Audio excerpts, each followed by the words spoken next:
নমস্কার বন্ধুরা, আড্ডা কালেকশনে সবাইকে স্বাগত। আজকের গল্প পীযূষকে নিয়ে। তো সময় নষ্ট না করে আজকে পীযূষের গল্প শুরু করা যাক। কলেজ কমপ্লিট করলো পীযূষ, ডাকনাম পুপে, বাবা মায়ের একমাত্র সন্তান। বাবার কর্মসূত্রে শহরে বেড়ে ওঠা হলেও গ্রামের বাড়ি পুপেকে বরাবরই আনন্দ দেয়। সহজ সরল পুপে বরাবরই ডাকাবুকো, ভয়টাই খুব একটা নেই, পড়াশোনাতেও বেশ ভালো। তখন পুপে কলেজের ফার্স্ট ইয়ারে পড়ে। কলেজে গরমের ছুটি পড়া প্রায় ঠিক এমন সময় বাবাকে পুপে বলল, বাবা লাস্ট ইয়ার কিন্তু আমি উচ্চ মাধ্যমিকের জন্য কোথাও বাইরে যাইনি, এবার কিন্তু গ্রামের বাড়ি যাবই বাবা, অন্তত 7 দিনের জন্য হলেও চলো। কিন্তু বাবা ঠিক করেছিল দার্জিলিংয়ে যাবে। কিন্তু ছেলের এই সহজ সরল জেদের কাছে কোনো আপত্তি করলো না বাবা। ঠিক হলো গরমের ছুটি পড়লে গ্রামের বাড়িতেই যাবে। পুপের গ্রামের বাড়িতে মেজো কাকু, মেজো কাকি, তাদের মেয়ে রুমকি, সে এখন অনেক ছোট, সাথে থাকে ছোট কাকু, দাদু আর ঠাম্মি। মেজো কাকু গ্রাম পঞ্চায়েতে চাকরি করে, ছোট কাকুর কেবেলের ব্যবসা, তবে মাঝে মাঝে দাদুর ক্ষেতের হিসাবও দেখাশোনা করে। পুপেদের গ্রামে বেশ কয়েক বিঘা জমি আছে। এবার পুপেকে তার ছোট কাকু বলে দিয়েছিল মাছ ধরা শিখিয়ে দেবে। বাড়ি গিয়ে সবার সাথে দেখা করেই পুপে তাই চলে গেল ছোট কাকুর রুমে। ছোট কাকু তখন কি একটা হিসেব দেখছে।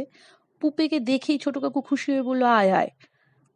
তারপর খবর টবর কি, কেমন আছিস বল, কলেজ কেমন চলছে, এসব নানা কথার উত্তর টুত্তর দিয়ে পুপে শুরু করলো নিজের গল্প। ছোট কাকু, মাছ ধরতে কবে যাবে গো? তুমি মাছ ধরা শিখিয়ে দেবে বলেছিলে কিন্তু। ছোট কাকু বললেন, হ্যাঁ এই তো কালই চল, তবে মাছ ধরতে গেলে কিন্তু ভীষণ ধৈর্য লাগে। তোরা তো ধৈর্য টৈর্য থাকবে তো? পুপে তো রাজি। পরদিন ছোট কাকু সকাল সকাল টিফিন সেরে পুপেকে নিয়ে চললো মাছ ধরতে। তারপর দুজন মিলে গ্রামের পুকুরেই মাছ ধরলো। প্রথম দিন পুপের তো খুব ইন্টারেস্ট লাগছে, ভীষণ মজা পেয়েছে সে। ছোট মাছ, বড় মাছ বেশ কয়েকটা ধরেও ফেললো তারা। সেই সকালে বেরিয়ে বিকেল হয়ে গেল মাছ ধরে বাড়ি ফিরতে। তারপর ফ্রেশ হয়ে সোজা গ্রামের বন্ধুদের সাথে আড্ডা মারতে চলে গেল পুপে।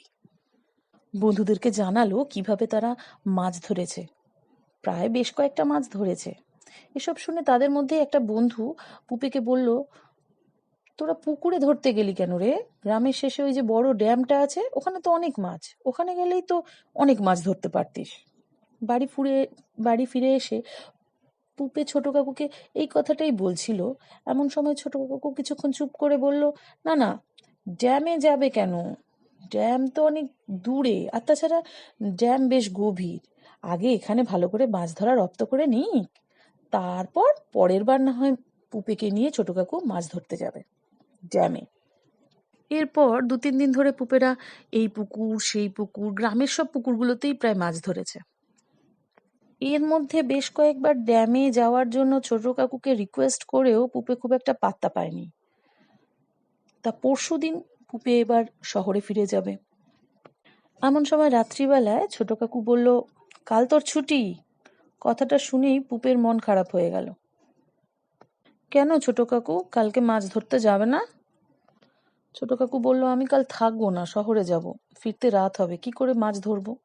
কাল তুই বন্ধুদের সাথে গল্প কর, কালকে তোর মতো করে সময় কাটা, পরের বার না হয় মাছ ধরতে যাব ড্যামে।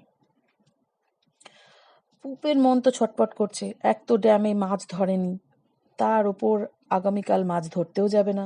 পরের দিন সকাল সকাল ছোট কাকু শহরের দিকে বেরিয়ে যেতেই পুপে খালি মনে হতে লাগলো, যাই না একটু মাছ ধরতে, একা পারবো ঠিক, আমি পারি তো মাছ ধরতে, ঠিক পারবো। এভাবে মাছ ধরতে সে একা একাই বেরিয়ে গেল। আর বেশ কয়েকদিন ধরে মাছ ধরতে যাওয়ার জন্য সেদিন বাড়ি থেকে পুপেকেও কেউ কিছু বলল না। ভাবলো একা আর কত দূরই বা যাবে, পুকুর থেকে কয়েকটা মাছ নিয়েই চলে আসবে। পুপে কিন্তু ঘর থেকে বেরিয়ে সোজা চলে গেল ড্যামে। একটা বেশ ফাঁকা নির্জন জায়গা দেখে, একটা ছাতিম গাছের তলায় ছায়া দেখে পুপে মাছ ধরতে শুরু করলো। মাছ ধরতে বেশ অল্প কিছু সময়ের মধ্যেই পরপর বেশ কয়েকটা বড় মাছ ধরে ফেললো সে। হঠাৎ করে আকাশটা মেঘলা হয়ে এলো। পুপে ভাবলো আর কিছুক্ষণ মাছ ধরি, তারপর না হয় বাড়ি চলে যাব। এসব ভাবতে ভাবতেই হঠাৎ ব্যাগের দিকে তাকাতেই দেখলো, ওমা, এ আবার কি, এতগুলো মাছ ধরলাম আর মাত্র 2টো মাছ পড়ে আছে। তাহলে কি কেউ চুরি করে নিল? এক মনে মাছ ধরছিলাম বলে কি বুঝতে পারলাম না? খুব রাগ হলো মনে মনে। এদিক ওদিক তাকানোর পর দেখলো কই, এই রাস্তা দিয়ে কেউ তো আসেনি। এরপর আরো বেশ কয়েকটা মাছ ধরে সে খেয়াল করলো প্রায় বিকেল হয়ে গেছে, আকাশ মেঘলা হওয়ার দরুন অন্ধকারও হয়ে আসছে। সেদিকটা নির্জন বলে চারপাশটা ভীষণ থমথমেও হয়ে আছে। পাশের ছাতিম গাছটাও কেমন একটা পাতাও নড়ছে না, ভালোও লাগছে না এবার তার। সে বুঝলো তার বাড়ি যেতে ভীষণ দেরি হয়ে যাবে, আর দেরি করা ঠিক নয়। এবার সে রেডি হয়ে বেরিয়ে গেল বাড়ির পথে।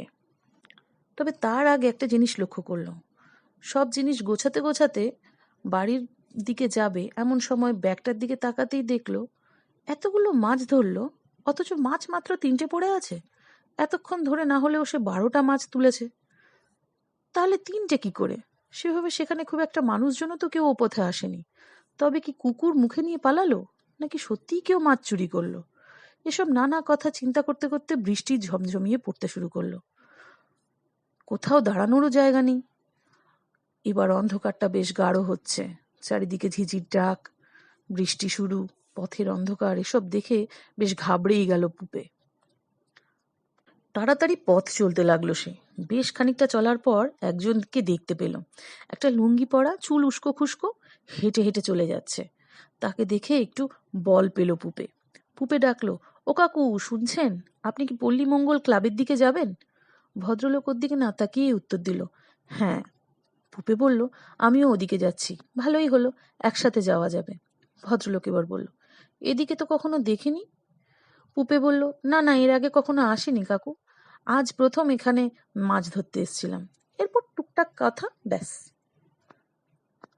এবার প্রায় ঘরের সামনেই পুপে এসে গেছে এমন সময় ভদ্রলোক বললেন, তোমার ঘর তো এসেই গেল, ব্যাগে যে 3টে মাছ আছে আমায় দেবে না পুপে? ভদ্রলোকের মুখে এরকম কথা শুনে কেমন কেঁপে উঠল পুপে। কে ইনি? ইনি কি করে জানলেন ও এখানেই থাকে? আর তাছাড়া পুপের নামই বা জানলো কি করে? ব্যাগে যে 3টে মাছ আছে সেটাও তো তার জানার কথা নয়। কেমন একটা ভয় পেল পুপে। কোনো রকম কয়েক পা এগিয়ে ঘরের কাছে এসে মাছের ব্যাগটা বাইরের লোকটার কাছে ছুঁড়ে ফেলেই সে ঘরে প্রবেশ করে গেল। পিছন ফিরে পুপে আর দেখেনি। ঘরে ঢুকে ফ্রেশ হয়ে ছোট কাকুকে সব বললে ছোট কাকু তো ভীষণ রেগে গেল, কিন্তু বকলো না। এরপর ছোট কাকু যা বলল সেটা হলো, গত বছর এরকম গরমের সময় মাছ ধরার প্রতিযোগিতা হয়েছিল ওই ড্যামে। সেইখানে হারু নামে এক ভদ্রলোক খুব ভালো মাছ ধরতে পারত।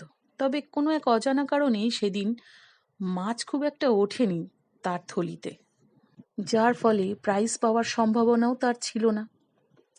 অথচ বাড়িতে বউ ভীষণ অসুস্থ ছিল হারুর। প্রাইজের টাকাটুকু পেলে বউকে একটু ওষুধপত্র, ডাক্তার এসব করতে পারবে, এই ভেবে সে প্রাণপণ আরও চেষ্টা করল যদি মাছ ওঠে। না, মাছ সে ধরতে পারেনি। বাড়ি ফিরে দেখে অসুস্থ বউ মারা গেছে। পরদিন সবাই দেখেছিল ড্যামের পাড়ে ওই ছাতিম গাছটাতে হারুর বডি ঝুলছে। গলায় দড়ি দিয়েছিল সে সেই ছাতিম গাছে। তারপর থেকেই সেখানে কেউ মাছ ধরতে আর যেত না। যারাই মাছ ধরতে গেছে তারাই প্রায় প্রায় হারুকে দেখতে পেয়েছে। কখনো মাছ চাইছে, কখনো মাছ খাচ্ছে। আজও হয়তো এই হারুই এসছিল পুপের কাছে মাছ চাইতে। না, এরপর গ্রামের বাড়িতে বেশ কয়েকবার গেলেও পুপে কিন্তু আর ড্যামে গিয়ে মাছ ধরার বায়নে কখনো করেনি ছোট কাকুর কাছে। তো আজকের এই ছোট্ট গল্পটা কেমন লাগলো জানিও আমাকে। আর আমার এই গল্পটা ভালো লাগলে তোমরা শেয়ার করো, কমেন্ট করো। তোমাদের জানা কোনো এরকম গল্প থাকলে আমাকে জানিও কিন্তু। আজ এ পর্যন্তই, চলি, টাটা।